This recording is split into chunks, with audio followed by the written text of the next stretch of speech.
Hello students, welcome to our YouTube channel your BSc guide. आज की इस video में हम BA BSc third semester maths के यूनिट 6 को पढ़ रहे थे। उसका आज क्लास नंबर 10 है। इसके पहले की 9 क्लासेस हो चुकी हैं। काफ़ी ज़्यादा इम्पॉर्टेंट क्लास थी और मैंने सीक्वेंस वाइज सारे टॉपिक को कराया हुआ है, समझाया हुआ है और बहुत सारे क्वेश्चंस भी मैंने आप लोगों को प्रैक्टिस करा दिए थे क्लास में ही। ठीक, तो अगर आपने ये सारी वीडियोस को नहीं देखा हुआ है तो बीए बीएससी थर्ड सेमेस्टर की प्लेलिस्ट बनी हुई है मैथ्स की, आप वहाँ पर जा कर के देखेंगे, आपको मिल जाएगा। अगर फिर भी आपको नहीं मिलता है तो आप किसी भी वीडियो के नीचे कमेंट कर दीजिएगा, मैं आप लोगों को उसका लिंक प्रोवाइड कर दूँगी, तब आप लोग देख लीजिएगा। बीएससी थर्ड सेमेस्टर का मैथ्स का सिलेबस, इसका most important chapter, unit, topic और इसके और भी यूनिट मैंने कराए हुए हैं, तो आप लोग प्लेलिस्ट के थ्रू ही देख सकते हैं। ठीक, और भी अगर आप देखना चाहें तो और सारे वीडियोस भी उस प्लेलिस्ट में मैं जैसे जैसे वीडियो बनाती हूँ उस प्लेलिस्ट में ऐड कर देती हूँ, ताकि आप लोगों को कहीं से भी वीडियो ढूंढने की ज़रूरत ना पड़े। इसके पहले की क्लासेस अगर आपने देखी हैं, लैप्लास ट्रांसफॉर्म पढ़ा है, इन्वर्स लैप्लास ट्रांसफॉर्म पढ़ा है, तभी जाकर के आप लोगों को ये लेक्चर समझ में आएगा, क्योंकि वही सारी चीज़ों का इसमें यूज़ होने वाला है। आज का जो हमारा टॉपिक है inverse Laplace transform of derivative, जैसे हम लोग ने लैप्लास ट्रांसफॉर्म ऑफ डेरिवेटिव पढ़ा था, बस उसी तरीके से हम लोग उसका inverse Laplace transform of derivative पढ़ेंगे। एक बार और मैं बता देती हूँ, यूनिट 6 काफ़ी ज़्यादा इंपॉर्टेंट है, तो आप प्रॉपरली इसको पढ़िएगा। जितने चीज़ें मैं आप लोगों को कराऊंगी उतनी चीज़ें करिएगा, बस ट्रस्ट कीजिए। आप लोग अगर मेरी सारी बातों को फॉलो करते हैं ना, आपके डेफिनेटली बहुत अच्छे मार्क्स स्कोर करेंगे आप लोग एग्ज़ाम में। ठीक, तो सबसे पहले आप लोग स्टार्टिंग से पूरा लेक्चर देखिएगा, फिर नोट्स बनाते हुए चलिएगा। जो जो मैं बातें कहती हूँ आप लोग उसको नोट डाउन भी करते हुए चलिएगा, कि जो जो मैं आप लोगों को बात बताती हूँ, जैसे क्या क्या चीज़ आपको फॉलो करना चाहिए, क्या चीज़ आपकी प्रिपरेशन करनी चाहिए, वो सारी चीज़ों को अपने माइंड में रखेंगे तो आपके डेफिनेटली अच्छे मार्क्स आएंगे। तो आज का जो हमारा टॉपिक है inverse Laplace transform of derivative, मतलब हम जो लैप्लास ट्रांसफॉर्म ऑफ डेरिवेटिव था उसका हम लोग इन्वर्स निकालना सीखेंगे। मैंने आप लोगों को इन्वर्स लैप्लास ट्रांसफॉर्म बहुत ही अच्छे से समझा दिया है, इसका सम इम्पॉर्टेंट रिजल्ट भी करा दिए हुए और भी सारी चीज़ें इसमें कराई हुए। तो आज देखते हैं inverse Laplace transform of derivative.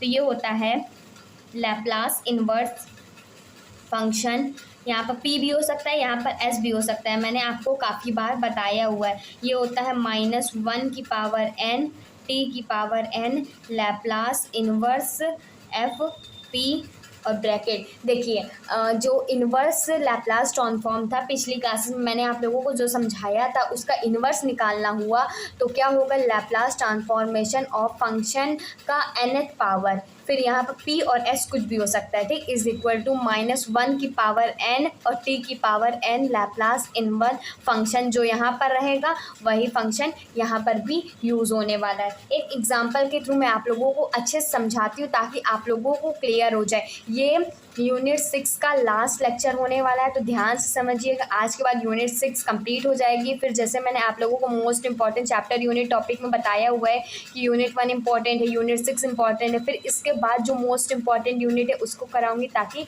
आप लोग एग्ज़ाम से पहले पहले सारे मोस्ट इंपॉर्टेंट यूनिट हो जाए।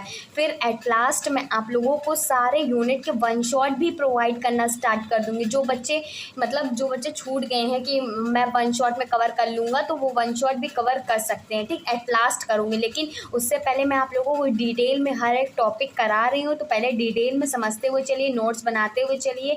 मैं आप लोगों को सारे यूनिट के मोस्ट इंपॉर्टेंट क्वेश्चन आंसर, उसके सॉल्यूशन, वही कह सकते हो, और उसके पेपर एनालिसिस सब कुछ प्रोवाइड करने वाली हूँ, ठीक। तो आप लोग प्लीज़ चैनल को सब्सक्राइब कर लीजिएगा, नोटिफिकेशन बेल को ऑल पर सेलेक्ट कर लीजिएगा, ताकि मेरी हर वीडियो की नोटिफिकेशन आपको मिल जाए। इसको एक एग्जांपल के थ्रू मैं आप लोगों को समझाती हूँ। एग्जांपल है Laplace inverse p upon p square minus a square का होल स्क्वायर। हमें इसमें का लैप्लास ट्रांसफॉर्मेशन ऑफ डेरिवेटिव निकालना है। क्वेश्चन में दिया रहेगा, मेंशन करा रहेगा कि इस लैप्लास का आप लोग डेरिवेटिव निकालिए, इसका इन्वर्स का लैप्लास का डेरिवेटिव निकालिए। तो इसको कैसे सॉल्व करेंगे, सबसे पहले इसको इन्वर्स वाला सॉल्व करना, और डेरिवेटिव की बात हुई मतलब डी बाई डी टी लगेगा। तो ये यहाँ पर अंडर फंक्शन क्या है, p है ना, तो यहाँ पर क्या लगेगा, ये देखिए ये कैसे सॉल्व होगा, सॉल्यूशन डालेंगे, ये हो जाएगा लैप्लास इन्वर्स, और ये सॉल्व होगा 1/2 d/dp 1/p² माइनस a²। अब ध्यान से देखिएगा, ये मैंने -1/2 कहाँ से लिखा, देखिए इसमें दिया गया -1 की पावर n। n जो होगा हमारा नीचे, देखिए इसको अगर इसको और इसको कंपेयर करें तो ये माइनस हो गया 1 की पावर n। पावर के इसमें कितनी पावर है, 2 है, लेकिन ये नीचे 2 है ना, ऊपर 2 है ना, ये ऐसे 1/2 करके है, इसीलिए ये माइनस का ये माइनस लिख दिया, फिर ये 1/2 का 1/2 लिख दिया। फिर हम लोग इसका डेरिवेटिव करेंगे, p के रिस्पेक्ट में है तो d/dp करेंगे, और अंदर का टर्म हमारे पास कितना बचा, अंदर का टर्म 1/p² माइनस a² बचा। अगर एक बार में नहीं समझ में आ रहा, आप वीडियो को रिपीट करके देखिए, फिर से मैं बता देती हूँ, यहाँ पर समझिएगा -1 की पावर n है, ठीक, तो इसमें से इसको कंपेयर करेंगे तो माइनस एज इट इज़ लिख देंगे। फिर देखिए यहाँ पर -1 की पावर n, मतलब कुछ यहाँ पर टर्म है उसकी पावर दिया गया है, तो यहाँ पर p/p² माइनस a² की पावर 2 है, तो मतलब ऊपर 1 है और नीचे जो उसकी पावर में 2 है, तो इसको हम लिख सकते हैं 1/2 लिख सकते हैं, ठीक। फिर हम लोग डेरिवेटिव करना है तो विद रिस्पेक्ट टू p है तो d/dp करेंगे, किसका करेंगे, p² माइनस a² का। अब इसको फर्दर सॉल्व करते हैं तो ये हो जाएगा, ये तो -1/2 को बाहर रख लेते हैं। अब फिर से यहाँ पर लैप्लास का डेरिवेटिव ये वाला लगाना है। अब देखिए -1 की पावर n, यहाँ पर देखिए इसकी पावर कितनी है, 1, मतलब 1/1 है, ऊपर भी 1 है नीचे भी 1 है, 1 की पावर मतलब इसकी भी 1 है और इसकी भी 1 है, तो क्या हो जाएगा, -1 की पावर 1 हो जाएगा। फिर t की पावर n, t है तो t की पावर एज इट इज़ मतलब t लिख देंगे, ठीक। और फिर इसके बाद क्या निकालना, लैप्लास इन्वर्स निकालना, तो लैप्लास इन्वर्स, फिर अंदर f(p) है, तो f(p) क्या आया, मतलब हमारे पास जो ये फंक्शन है यही तो f(p) है ना, 1/p² माइनस a²। देखिए हमने फिर से क्या किया, पहले तो 1/2 को बाहर ले लिया, फिर इतने वाले डेरिवेटिव वाले में फिर से ये लगाया, ठीक। तो ये -1 की पावर 1 है और इसकी पूरी पावर भी 1 है, तो 1/1 मतलब इसकी पावर 1 आ जाएगी। फिर हमने t की पावर n दिया हुआ है, मतलब t की कुछ पावर होगी, तो यहाँ पर देखिए यहाँ पर ऊपर कोई भी पावर नहीं है, तो t की पावर 1 है तो t की पावर 1 हो जाएगी। फिर लैप्लास इन्वर्स दिया है, फिर f(p) दिया है, तो यही हमारा f(p) हो गया। अब इसको फर्दर सॉल्व करेंगे तो ये हो जाएगा माइनस और माइनस प्लस हो जाएगा, तो ये 1/2 हो गया और यहाँ से t हो गया, और Laplace inverse 1/p² minus a² किसके इक्वल होता था, हम जानते हैं कि Laplace inverse 1/s² minus a² हमारा इक्वल होता था 1/a, या कह सकते हो साइन हाइपरबोलिक 80/a के इक्वल होता था ना। आप लोग देखिए मैंने इस वांटेड रिजल्ट में इसको कराया भी हुआ है, तो ये हो जाएगा साइन हाइपरबोलिक 80/a, जिसे हम लिख सकते हैं t साइन हाइपरबोलिक 80/2a, ये हमारा इसका फाइनल आंसर हो जाएगा। तो ये मैंने आप लोगों को inverse Laplace transform of derivative पढ़ा दिया हुआ है, ऐसा नहीं होगा कि आप लोगों का कोई भी टॉपिक मिस हो जाएगा, मैं आप लोगों को सारे टॉपिक कराऊंगी और समझाऊंगी। देखिए मैंने आप लोगों को इसको फॉर्मूला समझा दिया, फिर उसके बाद मैं आप लोगों को एग्जाम्पल के थ्रू ही मैं आप लोगों को समझाती हूँ कि ये टॉपिक क्या कह रहा है, ठीक। अगर आपको एक बार में नहीं समझ में आता, आप वीडियो को रिपीट करके देखिए। एक चीज़ मैं आप लोगों को और बताना चाहती हूँ, मेरे चैनल पर आप लोगों को फिजिक्स, केमिस्ट्री, मैथमेटिक्स के लेक्चर मिल जाएंगे 3rd सेमेस्टर के। इसका syllabus, most important chapter, unit, topic, सारे यूनिट को डिटेल में पढ़ा करके सारे यूनिट का मोस्ट इंपॉर्टेंट क्वेश्चन आंसर और पेपर एनालिसिस जितने ज़्यादा यूनिवर्सिटी का हो सकेगा। तो आप लोग वीडियो को पॉज करके बताइएगा आप किस यूनिवर्सिटी से हैं, साथ ही साथ मुझे ये भी बताइएगा कि आप लोग नोट्स प्रॉपरली बना रहे हैं कि नहीं, और स्टार्टिंग से जितने भी मैंने अभी मैथ्स के लेक्चर प्रोवाइड किए हैं, फिजिक्स के प्रोवाइड किए हैं, केमिस्ट्री के प्रोवाइड किए हैं, उसमें से आप लोगों ने सारे लेक्चर वॉच किए भी हैं कि नहीं, क्योंकि बच्चे पढ़ाई को लेकर के सीरियस नहीं है और फिर कहेंगे कि हमारे अच्छे मार्क्स नहीं बन रहे, ग्रेडिंग नहीं बन रही। क्योंकि अगर आप लोग अच्छे कंपटीशन एग्ज़ाम की भी तैयारी कर रहे हैं ना, तो ग्रेजुएशन में आप लोगों को अच्छे परसेंटेज ज़रूर लाना पड़ेगा, और आप मुझ पर बिलीव कीजिए, मैं आप लोगों के परसेंटेज लाने में बहुत हेल्प करूँगी, क्योंकि मैंने भी अपने परसेंटेज इंक्रीज़ किए थे, मैंने भी बहुत सारे टिप्स ट्रिक्स को फॉलो किया था, हर एक चीज़ को फॉलो किया था, मैंने ग्रेजुएशन में टॉप किया था, मैंने पहले भी बताया हुआ है, तो आप लोग मुझ पर ट्रस्ट कर सकते हैं। है। ठीक, बाकी मैं आप लोगों को वही चीज़ पढ़ाती हूँ जो आप लोगों के लिए यूज़फुल हो। जितना आप लोगों के एग्ज़ाम में आएगा उतना ही पढ़िए और उतना ही समझिए। ठीक, अब जो हमारा एक लास्ट इसमें टॉपिक बचता है वो है कॉन्वोल्यूशन थ्योरम।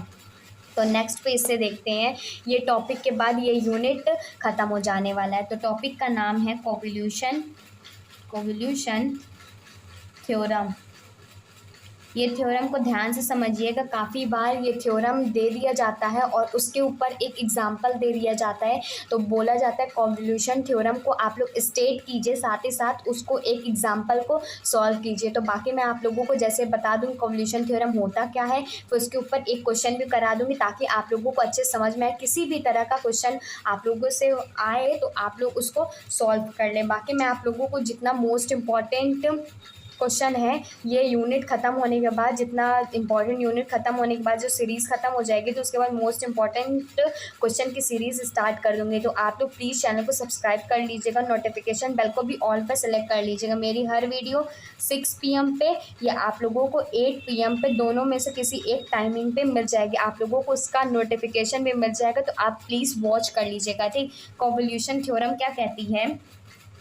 लैप्लास इन्वर्स दो फंक्शन है, एक f है और एक डॉट में है, डॉट में g फंक्शन है। इसका अगर हम लोग लैप्लास इन्वर्स निकालते हैं तो वो इक्वल आता है 0 से t लैप्लास इन्वर्स, पहला फंक्शन का लैप्लास इन्वर्स किया जाएगा और t की जगह पे x लास्ट में लिख देंगे।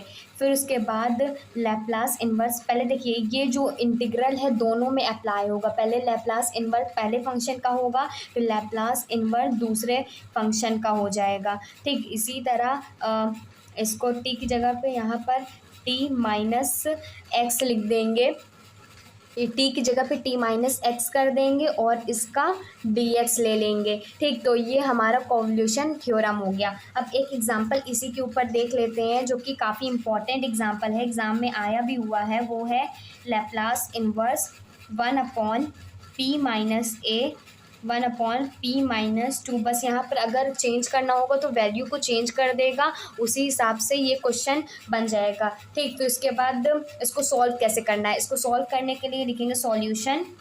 कैसे सॉल्व करेंगे? हमारे पास दो फंक्शन है, देखिए 1/p माइनस 1 है और 1/p माइनस 2 है। ये नीचे है, इन्वर्स में है, इसीलिए हम लोग इस तरह पूरा ये फंक्शन लेंगे। इसको सेपरेट कर सकते हैं तो ये हो जाएगा लैप्लास इन्वर्स 1/p माइनस ए हो जाएगा, डॉट में 1/p माइनस 2 हो जाएगा। अब इसको और इसको कंपेयर कीजिए तो एफ ऑफ p क्या आता है? 1/p माइनस ए हो जाएगा। तो एफ ऑफ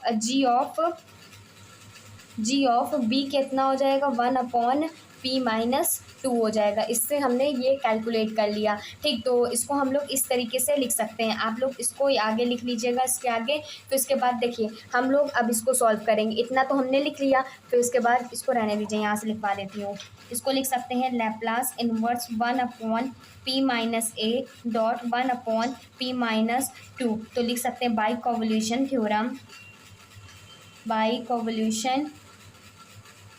थ्योरम हम लोग कर सकते हैं कि 0 से इन्फिनिटी हमारा इंटीग्रल जाएगा और पहला फंक्शन का लैप्लास इन्वर्स होगा, फिर दूसरे फंक्शन का लैप्लास इन्वर्स होगा। यहाँ पर t की जगह पे x रखेंगे, यहाँ पर t की जगह पे t माइनस एक्स रखेंगे और पूरा का डिफ्रेंशिएशन करेंगे। ठीक, तो ये हो जाएगा 0 से t लैप्लास इन्वर्स पहला फंक्शन का 1/p माइनस 1, इसका लैप्लास इन्वर्स करेंगे। ठीक, और t की जगह पे क्या रखेंगे? x। अब दूसरे फंक्शन का रखेंगे तो ये हो जाएगा Laplace inverse 1/p minus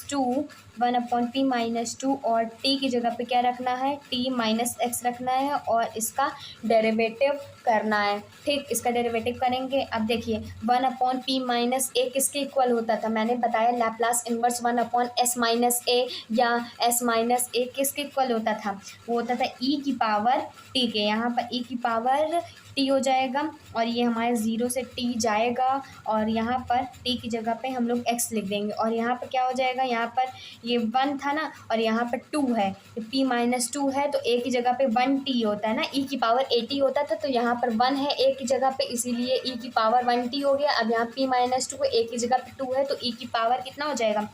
e की पावर 2t हो जाएगा और t की जगह पे t माइनस एक्स रख देंगे और इसका डेरिवेटिव कर देंगे। ठीक, अब जब बेस सेम होती है तो पावर को ऐड कर देते हैं। 0 से t e की पावर x है, e की पावर इसमें से t की जगह पे t माइनस एक्स रख लेते हैं पहले, फिर उसके बाद बताते हैं। t माइनस एक्स रख लिया इसकी जगह पे, ठीक, t की जगह पे x रख लिया और t की जगह पे t माइनस एक्स रख दिया, फिर इसका डेरिवेटिव करेंगे। ठीक, तो अब जब बेस सेम है तो पावर को ऐड कर सकते हैं, मतलब 0 से t e की पावर x प्लस 2 इसका 2t माइनस 2x इसका मल्टीप्लिकेशन कर दिया और इसका डेरिवेटिव ले लेंगे। ठीक, एक बार में नहीं समझ में आप वीडियो को रिपीट करके देख लीजिए। अब इसके आगे सॉल्व करते हैं। ठीक, अब इसके आगे सॉल्व करेंगे तो ये हो जाएगा e की पावर 2t को बाहर ले लेंगे, 0 से t हमारा ये इंटीग्रल चला जाएगा, e की पावर ये माइनस एक्स बचेगा dx। इधर देखिए मैं आप लोगों को बता दें, e की पावर 2t को अगर हम बाहर ले लेते हैं, e की पावर 2t को बाहर ले लेते हैं